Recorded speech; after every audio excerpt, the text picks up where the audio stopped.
Yo, what's going on, everybody? I'm Coach Trav. I want to welcome you back to another episode of the Mental Health Playbook. And before we jump into today's conversation, I got to ask you for the mental check-in. How you feeling on a scale of 1 to 5?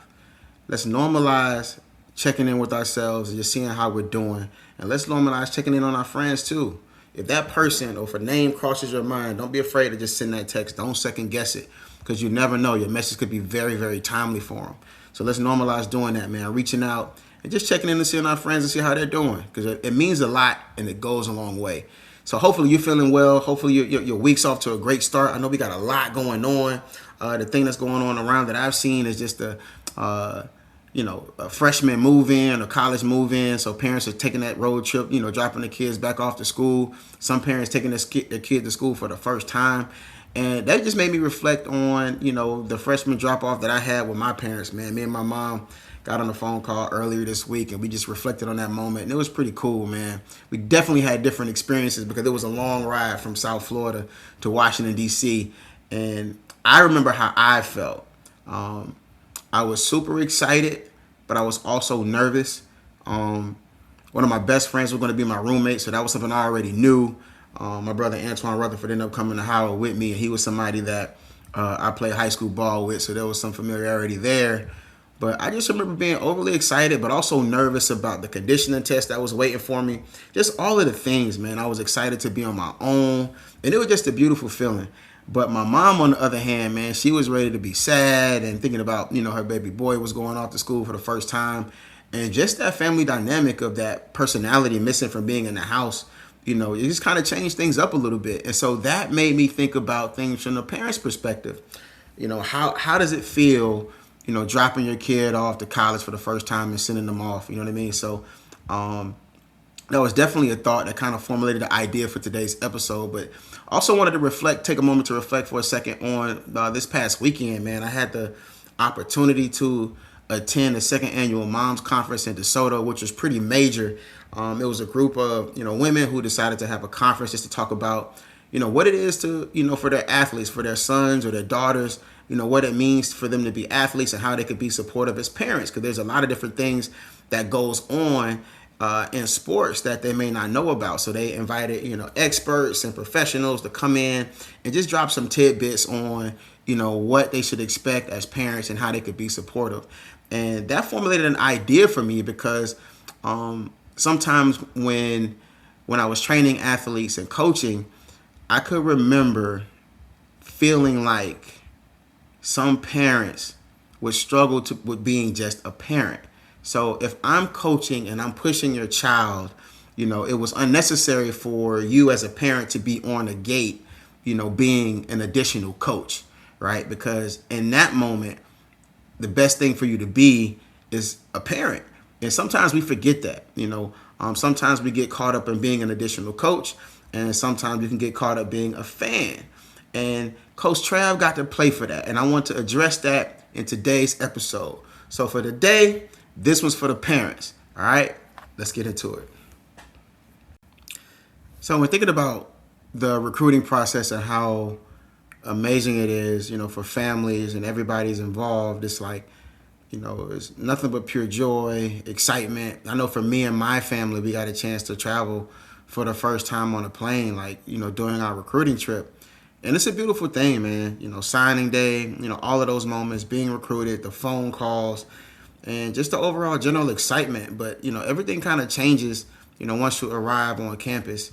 And, you want to make sure that, your child is okay, because there's going to be some adversity. We just don't know how it's going to show up, right? It could be, being away from home for the first time, right? It could be all of a sudden having to prove yourself all over again, going from being the top dog at the high school level, maybe you're one of the best volleyball players, right? Or, your daughter was one of the best softball players, or your son might have been one of the best basketball players, and all of a sudden when we go to college, you got to prove yourself all over again, and it could be a challenge, right? So, injuries could be a thing, playing time could be a thing, and it's just a different environment because we're thousands of miles away from home.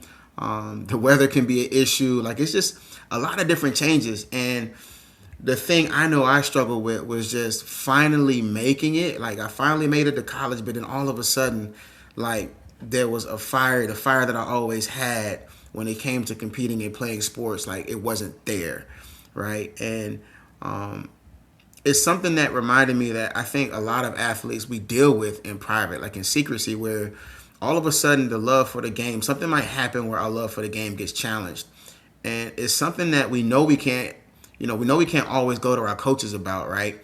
And sometimes you want to call home, but you don't want to alert your parents and put them in a nervous space or to have them when they want to come fly up. So that's why I thought about today's episode, where you want to make sure as a parent that we're not, raising our kids in a sense of we're being an additional coach to them, or we're being an additional fan.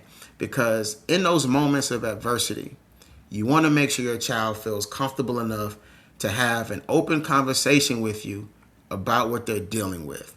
Because a lot of mistakes that we make is like, when we're training our child or we're watching our child play at the high school level, but we're constantly coaching them too. When your kid is away from home, the last thing they'll need is another coach, because you have plenty of coaches. You got head coaches, assistant coaches, you got, just so many people in positions like watching your every move. You got a strength and conditioning coach. It's a lot. And the last thing I feel like a child needs, and a mistake that a lot of parents make, is being an additional coach too. So I want to make sure that, a space is created to where your kid can call home and have an open conversation with you when they're struggling, right? Because sometimes a phone call home doesn't always tell the story. I know for me growing up, whenever my mom would ask me about my day in school, I will always say that the day was a good day, no matter what was going on. And for the most part, like that was always my response. It was pretty much automatic until I ran into a moment where it wasn't, like I wasn't okay. And we addressed the issue at that time, but I just know it was just an automatic response to just say everything was okay, and not to alert my family if I was dealing with something. And so I went through the same thing in college, right, where I was all of a sudden struggling with my love for the game, and all of a sudden like things just I just had my own personal struggles, and it's still kind of hard to describe.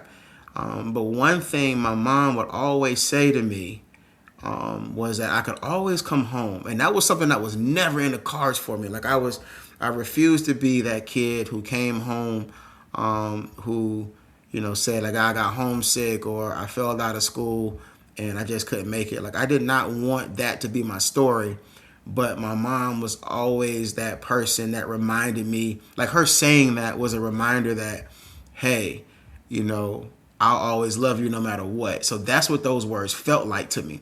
So I want to make sure that as parents, we don't make that same mistake, and, recognize those moments where our kid might not always be okay, right? Because, your child's response could be like mine, where it says, I'm good, but it doesn't really mean I'm good. They might be posting pictures on social media like everything's okay, but in secrecy or reality, they're struggling and they're trying to find ways to cope.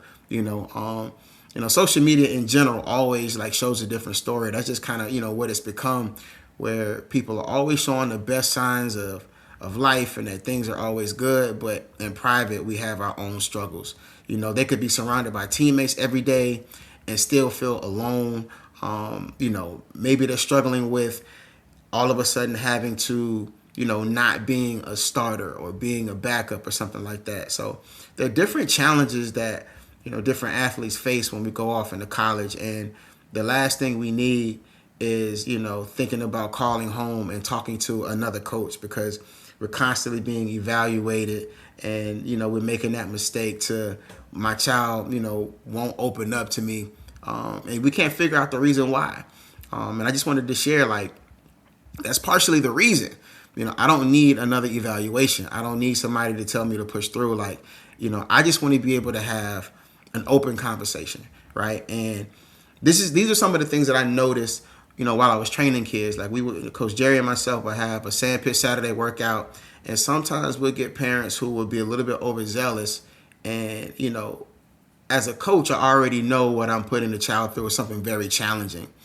But as a parent, like the last thing that kid needs in that moment is somebody else coaching them up. Like you could cheer them on, but they don't need to say, "Hey, do it again. That wasn't right. That's not good enough." Hey, bro, as a coach, I got this. Like I'm watching them. Like I'm studying your child. Like the most important thing in that moment for a parent is to talk to the child on the ride home and ask open-ended questions like, how did you feel in that moment?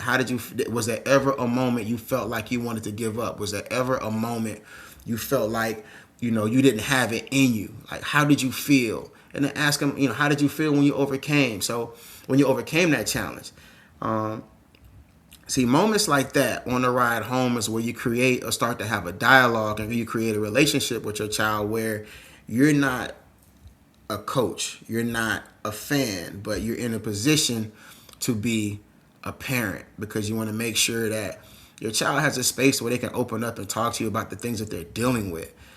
Because sometimes we know when our kids are struggling in college, but sometimes we feel helpless because we don't know how to approach them about it.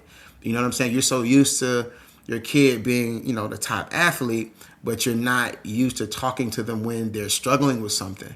And so you want to start having that dialogue early on. You want to create that space where they feel comfortable with, talking to you about anything. You know what I mean? So it's just one of those things where I feel like collectively I would love for parents to start doing because I know like adversity will definitely reveal itself at some point during that college journey. And you want to make sure that your child feels open and connected enough to be honest about it. Because, it's hard to have that conversation, an honest conversation with a coach, because sometimes that goes back to the coaches meeting, the coaches room. And now, everybody's aware of how you might be feeling. And sometimes you don't want that, so you want to be able to create a space where you have you're able to have a conversation with your child about, what they're dealing with, and you would love for them to be open and, just to kind of get it off their chest and where we can figure out a solution and just talk through it. Because you just don't want them to be closed off. And so that's one of the mistakes that I feel like a lot of us make where it comes to, us being an additional coach. Like I don't need a metaphor or a motivational speech right now in this moment where I'm struggling and I'm being challenged. I just need somebody I can talk to openly to get through the moment and figure things out. You don't want the first vulnerable conversation